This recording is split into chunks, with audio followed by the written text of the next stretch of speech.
Hey guys, it's Yao. Welcome back to my channel. So, long time no see. Today, last week I was busy with finals, and this week I was doing a couple of job search thingies just to get set up for the summer. But yeah. Also, I have an update for you guys. I am graduating from high school tomorrow. I am so happy to be done. Honestly, I'm really happy to be done. I'm really excited for college. Yeah, so let's get into the reading vlog now. So in today's vlog, I'm going to try to finish To All the Boys I've Loved Before because I still haven't finished it, but I did rewatch the first movie and the third movie because I remember how the second movie goes, and I don't like the whole love triangle thing with John Ambrose and what's his name? Peter Kavinsky. Talk to people you haven't met. I guess my mama was right, but it's not 'cause everybody you meet is dangerous. Fact 'cause they'll break your heart. Hi you guys, it is the next morning and I have around 125 pages of To All the Boys I've Loved Before left.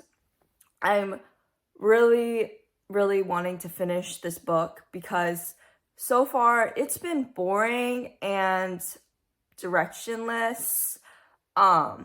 Yeah, I have not really been enjoying it because it just feels like, what's the point? I just feel like I'm asking myself that a lot when I'm reading this book because nothing's happening. And I can tell the author is trying to hint that Laura Jean and Peter have some chemistry, or that they secretly like each other and they don't know it yet. But it just seems so artificial. I don't know. There's something about their romance that just seems artificial. It just seems a little bit forced. Yeah, it's cute, but it seems forced and artificial at the same time. And I think that's why I'm not really clicking with it. I just don't really see what they have in common besides the letter that Laura Jean wrote him, and yeah, they don't really have much in common basically.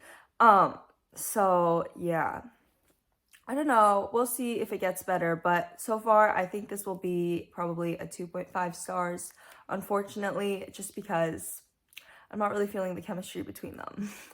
I think I liked the movie actually a little bit better than the book, but I don't know. We'll see. Your hair looks longer than last June. There's so much I've been down to know about you. Can I just...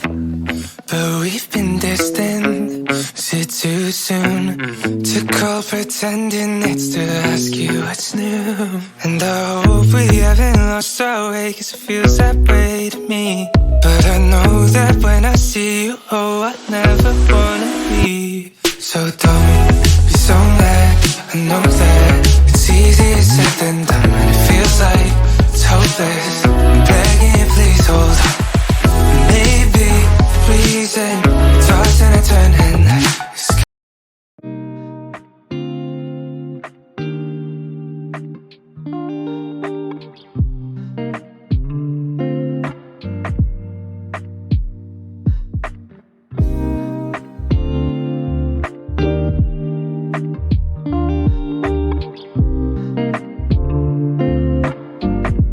Hi you guys, it is the next day, and as you saw in the previous clip, I've finished To All the Boys I've Loved Before.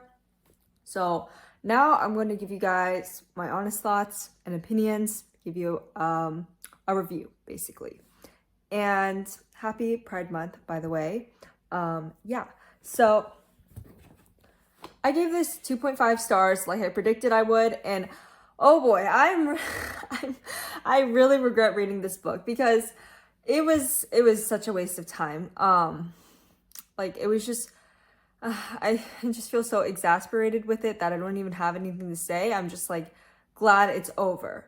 At the 60th to 70th% mark, I was just so done. I was ready to finish. Up until the first 100 pages, I actually found it to be fine. I was actually excited to read it because the interactions between LJ and Peter just started happening. But then after the first interaction and then they continued to interact, it was just, the plot was all over the place, directionless, And then like the moments in between were boring because we just want to know what happened with LJ and Peter. So the pacing definitely needed work. So that made it like not enjoyable to read.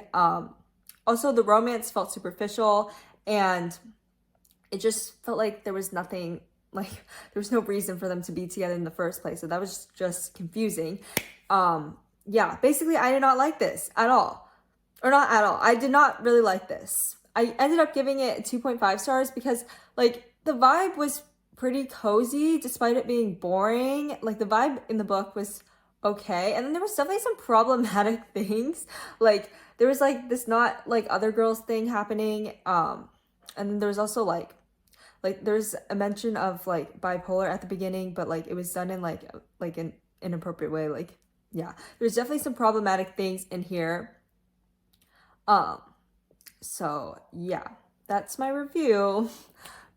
I feel like 2.5 stars might be a little too generous for this book, so I wouldn't be surprised if I end up changing my rating to 2 stars.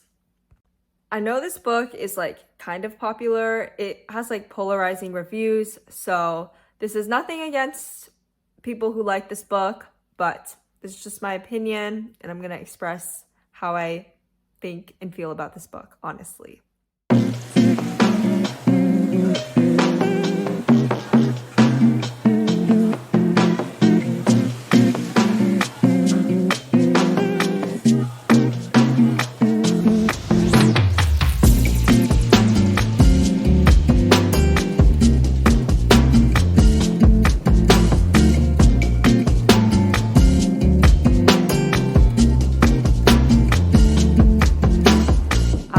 Back from the library and I brought a couple of books and I'll be sharing them with you guys right now.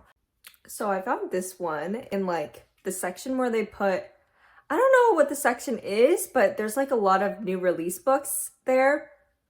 I found this. I think it's a new release that came out in April, I believe. I could be wrong, April or March. But this is by the same author as Divergent and it's pretty short. So I thought, why not give it a try, because it's a new release and like I want to read it. So yeah. So I found this one in like the section where they put, I don't know what the section is, but there's like a lot of new release books there. I found this. I think it's a new release that came out in April, I believe. I could be wrong, April or March. But this is by the same author as Divergent and it's pretty short.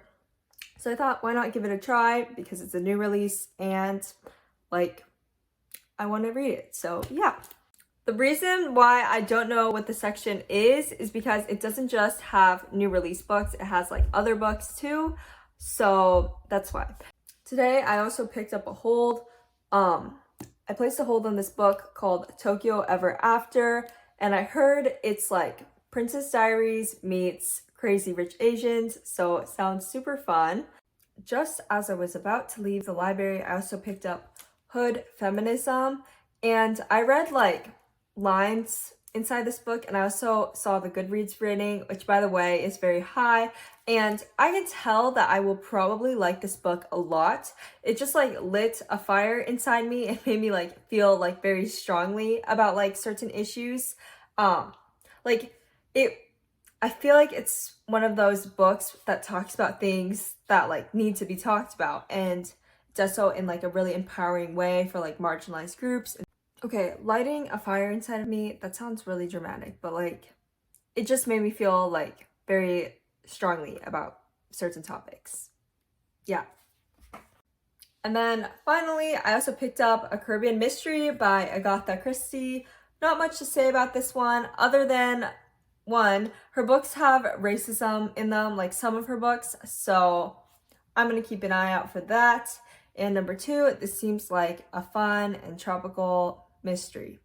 Fun mystery set in a tropical setting. All right, thank you guys so much for watching. Sending you so much love. Stay safe and goodbye.